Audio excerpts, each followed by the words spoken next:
আজকাল দেখি ভিক্ষুকরাও এইসব ড্রেস পরে ভিক্ষা করে। নে, কিছুক্ষণ আগেও একজন গরিব আমাকে রাস্তার ভিক্ষুকদের পাশে বসিয়েছে। আমার খুব ইচ্ছে ছিল মুখের সংসার করবো, সুখী হতে দিল না। দিন বাড়তেছে, এই অভাব থাকবো না। মেঘলা, দেখ জামাই আসছে। আজকে এতবার করে কর পর আজকে আবার চলে নির্লজ্জ বেহায়া। আম্মা দেখছো কত বড় নির্লজ্জ। হ্যাঁ, আমি নির্লজ্জ। আমার চাচা চাচি আমার সাথে এত বেইমানি করার পর আমি তাদেরকে মাফ করে দিয়েছিলাম, যে আমার বন্ধু রাতুলের সাথে যুক্ত হয়ে আমার সকল সম্পত্তি নিয়ে নিয়েছে। বিপরীতে আমাকে ভিখারির থালা ধরিয়ে দিয়ে ভুলটা আমারই। তো রাতুলকে আমি অতিরিক্ত বিশ্বাস করেছি, বিশ্বাসে আমার জীবনের কাল হয়ে দাঁড়িয়েছে। তুমি এগুলা কি কইতাছো? ভালো মতো কও তো। বাবা মা, আমার এখন কোনো সম্পত্তি, তাও একটা থাকার জায়গা আমার তো সেটাও নেই। আমাকে কি এখানে একটু ঠাঁই দেওয়া যায়? অনেক, তুমি এগুলা কি কইতাছো? তুমি সব সময় পাশে ছিল, এখন তুমি আমগো সাইডে কই থাকবে? তুমি আমগো কাছেই থাকবে। তুমি কোনো চিন্তা করো না, আমরা তো আছি। তোমার আমরা টাকা পয়সা ধন দৌলত দেখে বিয়ে দিই, তোর মতো ছিল তোর মতোই থাকবা, এই বাড়িতেই থাক। তোমার ওই বন্ধুরে তুমি একদিন ঠিক শিক্ষা, তোমার অনেক বড় হইতে হইব। তুমি যদি আমার পাশে থাকো, আমি সবকিছুর সাথে লড়াই করতে পারবো। আপনারা আপনারা মানে তুমি তোমার মালিককে চিনতে পারছো না? How much of this restaurant I want to buy. রেস্টুরেন্টের প্রাইস তো অলমোস্ট 30 লাখ, কিন্তু আমি তো সেল করবো না। রাতু, ওনাকে 50 লক্ষ টাকা দিয়ে। মালিককে তো আমরা চিনি, আপনারা কেন এসেছেন? এখন থেকে রোজ আমি রেস্টুরেন্টে আসবো, আমি এখন থেকে দেখাশোনা করবো। রাস্তার ফকির নাকি রেস্টুরেন্ট দেখাশোনা করবে? হাস্যকর। কি বললি তুই? মুখ সাবধান অনেক। আমার স্টাফের গায়ে যদি তুই হাত তোলার চেষ্টা কর, সেই হাতটা আমি আস্ত রাখবো। মানে এই রেস্টুরেন্টটা আমার, আমি কিনেছি। তুই কি মূর্খ নাকি? তুই স্পষ্ট ভাবে লেখা আছে সব সম্পত্তির মালিক আমি, এমনকি এই রেস্টুরেন্টটাও। সি রাতুল ভাই, অনেক আপনার জন্য কি করেন? বন্ধুর লগে এত বড় বেমানিটা করলেন, সব বানাই দিছেন। এই রেস্টুরেন্ট অন্তত দেন করে খাইতে পারি। ওরে আমি একটা কানা করেও দিব না। এত পাশান হয়েন না ভাই, ওর অন্যায় করেন না আপনি। এত পাশান হয়েন না ভাই, রেস্টুরেন্ট অন্তত ফিরত দেন আমগো। তো পা কেন ধরতেছো? লাগবে না আমার রেস্টুরেন্ট, চলো। তুই তো ভালোই বিজনেসম্যান, বউরে লাগাই দিছিস আপত্তি মিনতি করতে না। তোর স্বামী স্ত্রী বাহিরে গিয়ে রাজমিস্ত্রি কাজ কর, তাহলে তোর বউরে দিয়ে অন্য কোনো একটা ধান্দা করতে। রাতুল, আর একটা বাজে কথা বলে তোর জিব্বা আমি টেনে ছিঁড়ে। তোমরা দাঁড়াই কি দেখতেছো? ধরো। তোর এত বড় সাহস, তুই আমার মেঘলাকে সব বলিস? ইন্নি দুইটাকে ঘাট ধাক্কা দিয়ে এখান থেকে বের করে দাও। সব হিসাব তো সুদে আসলে একদিন ফেরত পাবে। চিন্তা করো না, আজকে যা হয়েছে ভুলে যাও, দেখো আল্লাহ একটা ব্যবস্থা করে দিব।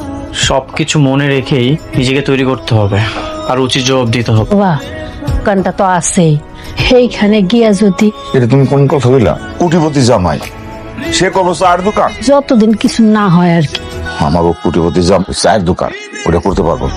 আমি পারবো, আমি তো ছোট থেকেই বড় হয়েছি। আমার উপর ভরসা রাখেন, আমি আবারও কষ্ট করে বড় হতে চাই। না বাবা শোনো, তোমার হচ্ছে গিয়া ভ্যানওয়ালা, রিক্সাওয়ালা, ঠেলাওয়ালা কারণ কথা কয় আর চা খায়, ওটা তুমি সামলাতে পারবে না। গরিবরা কি মানুষ? আমি যদি সবার সাথে মিশতে পারি, বাবা আমার কোনো সমস্যা, আমি পারবো। সত্যি কি তুমি পারবা? দেখো, তোমরা যদি আমার পাশে থাকো, ইনশাল্লাহ ঠিক আছে, আমি কাজটা করতে পারবো। ঠিক আছে বাবা, আমার কোনো আপত্তি নাই, কোনো ব্যবস্থা করতে পারবো। তোমার অনেক কষ্ট হয়ে যাবে তাই না? কষ্ট হবে না, কি করা যায়? তোমার সুখে দুঃখে সব সময় আমি আছি। বাচ্চাটা নষ্ট হয়ে যাওয়ার পর তোমার লগে অনেক খারাপ ব্যবহার করছি, তুমি আমার মাফ করে দিও। আমি কিছু মনে করিনি। অনেক, তুমি আমার একটা কথা দাও, তুমি আমার সাইডে কোনোদিন যাইবা না, সব সময় আমার সাথে থাকবা। ভালোবাসার মানুষ কখনো ছেড়ে যায়, ছায়ার মতো সবসময় পাশে থাকবে। তুমি শুয়ে পড়ো। এটা কিছু দুটা চা দেন, লিগার কিন্তু করপশন দিচ্ছি। তোর ম্যানেজার কোথায়? কল হিম নাও। তোর চাকরি কিভাবে থাকে আমি সেটাই দেখ। আরে কোটিপতি গাড়িওয়ালা দিয়ে ভাঙা দোকানে এসে চা বিক্রি করতেছে, কাহিনী কি? আজকে তো গরিব গোদানে চা বানাতে। বাড়তি কথা বলবেন না, বসেন, আমি চা দিচ্ছি। ধনী রে তুই, সন্ধ্যাবেলায় ফকির হয়ে গেল তো টাকার অঙ্কা। আপনারা এখান থেকে চলে যান, আপনাদের কাছে আমি চা বিক্রি করবো না। কেন ভাই, তোমাকে 2 কাপ চা বেচলে লাভ হইব না 5 টাকা? ও একটা ফকির। এই উঠেন আপনারা, এটা করবো এখনই আমার দোকান থেকে বের হয়ে যান। কাস্টমার খাবার দিচ্ছে, ওটা অপমান করো, তোর তো সাহস কম বড় না। কলতে তো ভাই বাজার আজকে পিঠা মুচ্ছা মতো। এই কিসে প্রমাজ জামার সাথে খারাপ ব্যবহার করতেছেন কেন? বড় লোক, কত কোটিপতি, দোকানে পয়সা আছে কেন? করবো না করবো সেটা একান্ত আমার ব্যক্তিগত ব্যাপার। যা এখন আমার দোকান থেকে বের হয়ে যা। চা খাবো না, চল তো। এটা কন্ট্রোল করতে পারিনি। তুমি চা বেচতে পারবা না, বুঝছো? চা প্রতিকার জন্য ভিডিও যাই, তুমি শিক্ষিত বলা, ভালো চাকরি করবা। চলো এখন ঘরে চলো। যেভাবে খুঁজে বাইর করতে বলুন। আব্বা আমরা গেলাম, তুমি দেখো। আমার জামাইটার একটা ভালো চাকরির ব্যবস্থা করে দাও। অফিসে যাব, একটা চাকরির বিজ্ঞাপন দেখেছি, কেসে লোক না হয়ে গেছে, বললাম না লোক নিবেন না, বাংলা কথা বুঝেন না। কত টাকা বিল হয়েছে? 1550। কার্ড তো কাজ করছে না। কি বলতেছেন কার্ড কাজ করছে না? মানে আপনি আরেকবার একটু ট্রাই করে দেখ। সম্ভবত আপনার কার্ডে টাকা, এক কাজ করেন, ক্যাশ টাকা, আমি আরেকটা কার্ড দিচ্ছি, এটা একটু ট্রাই করে দেখ। ক্যাশ টাকা দেন। আমার কাছে ক্যাশ টাকা নেই। আমার কাছে টাকা ছিল, ও আমার কার্ডগুলো লক করে দিয়েছে। ফুটানি করার জায়গা পান না? তোমাদের মতো চিটার বাটপারকে কিভাবে শায়েস্তা করতে হয় তা আমাদের জানা আছে। রান্নাঘর পরিষ্কার করবো। আরে তুমি বৃষ্টি শালা ফকির, টাকা না থাকলে বড় রেস্টুরেন্টে খাইতে আসবে না, টাকা না থাকলে রাস্তায় বসে জুট খাবার খাবে। এই কোনো সভ্য মানুষের আচরণ হতে পারে? খাওয়া দাওয়া করার পরে বলে টাকা নেই। আপনার বিল কত হয়েছে? 1550 টাকা।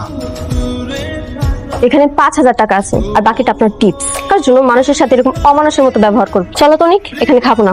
সবকিছু ঠিক চলছিল, আমার সাথে বেইমানি করেছে, আজ আমার এই পরিস্থিতি। চিন্তা করো না, তুমি খুবই ট্যালেন্টেড একজন মানুষ। খুব তাড়াতাড়ি তুমি আবার মাথা তুলে দাঁড়াবে। পায়ের এমন সমস্যা কিভাবে হলো? অ্যাক্সিডেন্ট। তুমি আমাকে জানাবে না? তুমি তো আমাকে ভালোবাসতে না, আমি তোমাকে পছন্দ করতাম। তখনই আমাকে পাত্তা দাওনি। এই খোড়া পানি তোমার সামনে কিভাবে যাই বলো? নতুন একজন জীবন সঙ্গী বেছে নিয়েছো। তোমাকে ভালোবেসেছি, আর এখন তাকেই ভালোবাসি। তার ভালোবাসা পাবো না এই হবে, এমন তো কোনো শর্ত নেই। বৃষ্টি, তুমি এখনো আমাকে ভালোবাসো? ভিজিটিং কার্ডটা দাও তো। তুমি এই কার্ডটা রাখো, একদিন বাসায় এসো, সেই জন্য তোমাকে ভালো একটা কিছু ব্যবস্থা করে দেয়। থ্যাংক ইউ বৃষ্টি, আমি অবশ্যই তোমার বাবার সাথে দেখা করতাম। আমি বাবাকে বলে দিই। কারণ আমি এত টাকা কোথায় থেকে জোগাড় করুন? বন্ধু যদি বেইমানি না করতো তাহলে তোরা আমার এখান থেকে তাড়াই দিব। আপনাদেরকে তাড়িয়ে দিবে। আর এত টেনশনের মধ্যে আছেন যে? ছিল টাকা নিতে, মাস্তান রাইসে মাস্তানি করতে, সেলগা চাঁদা নিতে আইছে। টাকা দিতে হবে, এটা কি মগের মূল্য? ওকে টাকা জোগাড় করে দিতে আর নইলে আমাকে এখান থেকে চলে যেতে। দেখি টাকার একটা ব্যবস্থা করা যাবে। কত মানুষ থাকে এইখানে, ওর সাথে দেখা করতে হবে। আরে বসো না।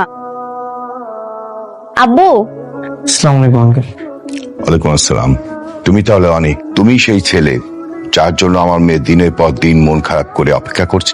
আসলে আঙ্কেল, আমি জানি তুমি যে নিজের বিজনেস হারিয়েছো, বন্ধুদের দ্বারা প্রতারিত হয়েছো, এটাও কিন্তু আমি জানি। কিছুই করার থাকে না।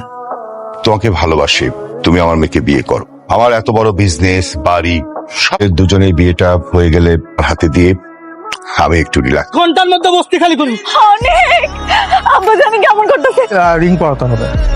কত টাকা লাগবে? অ্যারাউন্ড 4 লাখ টাকার মতো তো লাগবে। আমাকে মাত্র 4 লক্ষ টাকা দেন, না হলে মেঘলার বাবাকে বাঁচাতে পারবো না। চাচা ভাই, ভাই আমি তোর পায়ে ধরে সব টাকা পরিশোধ করে দেবো ভাই। তুমি আমার মেয়েকে বিয়ে করো। ঠিক আছে আঙ্কেল, আমি বিয়েটা করবো। অনেক তুমি বলো, আত্মীয় স্বজন কেউ নেই, আমার মেয়েকে বিয়ে করতে তোমার আপত্তি করতে? বিয়েটা করতে পারবো না আঙ্কেল। তুমি তো বড্ড বোকা। তোমার বিজনেস সবকিছু দেখাশোনা তো তুমিই করবে, প্রতিশোধটাও নিতে পারবে। তুমি ওইসব কথা বাদ দাও। ওকে কোনো চাকরি দেবে কিনা সেটা বল। অফিসে আসো, একটা ব্যবস্থা করে দেবো। থ্যাংক ইউ আঙ্কেল, এখন আসি। আসসালামু আলাইকুম। ওয়ালাইকুম আসসালাম। তুমি কেন বিয়ের কথা বললে? এমনি এতদিন পর দেখা হয়েছে, আমার পা এখন একটা অচল।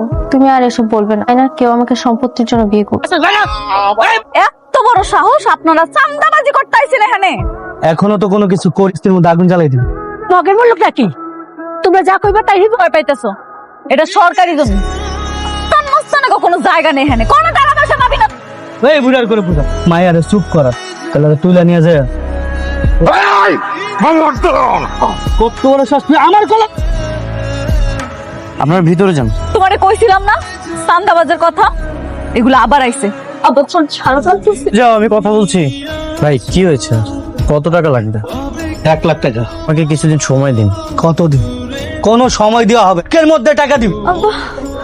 আবার শোয় দাও, শোয় দাও। ঠিক আছে, আমাকে 2 দিন সময় দিন, আমি 2 দিনের মধ্যে 1 লক্ষ টাকা পরিশোধ করে দিব। কথাটা যেন বুড়া মানুষ উত্তেজিত হইলে চক করতে পারে, কথাটা যেন মনে থাকে। কেমন করতে যাবো? কি হইছে? কি হইলো? দেখিবা। অনেক অনেক আব্বা জানি কেমন করতেছে, একটু তাড়াতাড়ি আমরা তাড়াতাড়ি। কি হয়েছে আপনার? দেখো না, অ্যাম্বুলেন্সের ব্যবস্থা করতে। আচ্ছা যাও বাবা, যাও আমরা। রিপোর্টের কি অবস্থা? টাইম হয়ে গেছে, স্যার স্যার আসলে বলতে পারবেন রোগীর কি অবস্থা। ও কোনো রাস্তার ফকিরনি না, ও আমার ওয়াইফ। উনি আমার শ্বশুর আব্বা। আচ্ছা, ওনাকে তো চিনতে পেরেছি, ওদিন ঘটনাস্থলে উনি ছিলেন। ওনার হার্টের 3টা ব্লক ধরা পড়েছে। 3টা? তো অনেক টাকার বিষয়, কোনো উপায় নাই। আর আপনি টাকার কথা বলছেন, আপনি তো ভীষণ ধনী লোক, আপনার তো টাকার সমস্যা থাকার কথা না। আমরা সব হারাই এখন নিঃস্ব হয়ে গেছি। কত টাকা লাগবে? অ্যারাউন্ড 4 লাখ টাকার মতো তো লাগবেই। 8 লাখ টাকা? টাকার ব্যবস্থা করছি। এদিকে টাকা জমা দিতে হবে, তারপর আমরা ওনার ট্রিটমেন্ট শুরু করতে পারবো। এখানে এমপ্লয়, আপনাকে অবশ্যই টাকা আগে জমা করতে হবে, তারপর তার ট্রিটমেন্ট শুরু হবে। আমাকে 2 দিন সময় দিন, আমি 2 দিনের মধ্যে টাকা ব্যবস্থা করে দিয়ে দিচ্ছি। স্যার প্লিজ আপনি অপারেশনের ব্যবস্থা করেন। আপনি তো অনেক আগে থেকে আমাকে চিনেন, আপনি কি একটু সাহায্য করতে পারেন না? আমার আব্বারে বিনা টাকা একটু সেবা দেয়। ট্রিটমেন্ট এগ্রি করে কিনা আমাদের হাতে কিছুই করার নেই, ঠিক আছে? রিপোর্টটা রাখুন। আমি আসছি। আব্বা এবং আব্বা অনেক গেছে টাকার ব্যবস্থা করতে। আব্বা কত টাকা বললি? 4 লক্ষ টাকা? আমাকে মাত্র 4 লক্ষ টাকা দেন, না হলে মেঘলার বাবাকে বাঁচাতে পারবো না চাচা। এই হারামজাদা, তা আবার 4 লাখ টাকা? 4 টাকা পাবে না। মেঘলার বাবা অসুস্থ অবস্থায় হাসপাতালে ভর্তি আছে, মৃত্যুর সাথে পাঞ্জা লড়ছে। দেখ আমি তোকে রিকোয়েস্ট করছি, আমাকে মাত্র 4 লক্ষ টাকা দে। মানুষকে এমনি এমনি দেয়? ভাই আমাদেরকে কথায় কথায় অপমান করছিস। তুই আমাকে ধার দে, আমি সব টাকা তোকে পরিশোধ করে দেবো। ভাই আমি তোর পায়ে ধরতেছি ভাই, তুই আমাকে মাত্র 4 লক্ষ টাকা দে, আমি সব টাকা পরিশোধ করে দেবো। 4 লক্ষ টাকা এখন তুই কোথায় পাবে? যান বেরো, বেরো বাড়ি থেকে। চাচা তো 4 লক্ষ টাকা দে, নাহলে মেঘলার বাবাকে আমি বাঁচাতে পারবো না। রাস্তায় যে ফকিরগুলো দাঁড়িয়ে থাকে না, দরকার হলে ওদেরকে আমি টাকা দেবো, তোরে আমি টাকা দেবো না। বেতন কি বাবা ছাড়তে দেখ, নাহলে মেঘলার বাবাকে আমি বাঁচাতে পারবো না ভাই। 4 লক্ষ টাকা দে ভাই। না মা, এখনো তো ব্যবস্থা হয় নাই, কোনো টাকার ব্যবস্থা হয় নাই। আছে একটা না একটা ব্যবস্থা হয়ে যাব। তুমি খালি আল্লাহরে ডাকো যাতে আব্বারে বাঁচাইতে পারি। তুমি এই বিপদ থেকে আমাকে উদ্ধার করো। হে আল্লাহ, একটা উপায় তুমি দাও। একদিকে বস্তির মানুষের বিপদ, অন্যদিকে অপারেশনের এতগুলো টাকা, কে বাঁচাও আল্লাহ। আপনারা কেমনি ব্যবস্থা করলেন? আব্বার একমাত্র সম্বল, চায়ের দোকানটা বেচে দিচ্ছে। হ্যালো, অনেক খারাপ, ডাক্তারে কইছে আজকের মধ্যে অপারেশন করতে হইব। তুমি ডাক্তারকে বলো আমি টাকা নিয়ে আসতেছি। আলহামদুলিল্লাহ, আচ্ছা তাড়াতাড়ি আইও। কইছে টাকার ব্যবস্থা হয়ে গেছে গা, কোনো চিন্তা করতে না। জোগাড় করলো। কেমন আছো? গেল, আপনার সাথে কিছু কথা ছিল। বলো, নো প্রবলেম। তুমি একটু ভিতরে যাও, বিজনেসের বিষয়ে কথা বলবো তো, এসব কথা তোমার ভালো নাও লাগতে পারে। আচ্ছা ঠিক আছে, তোমরা গল্প করো, আমি আসি। আস্তে আস্তে আস্তে আস্তে। বলো কি বলবে? আমার কিছু টাকা লাগবে।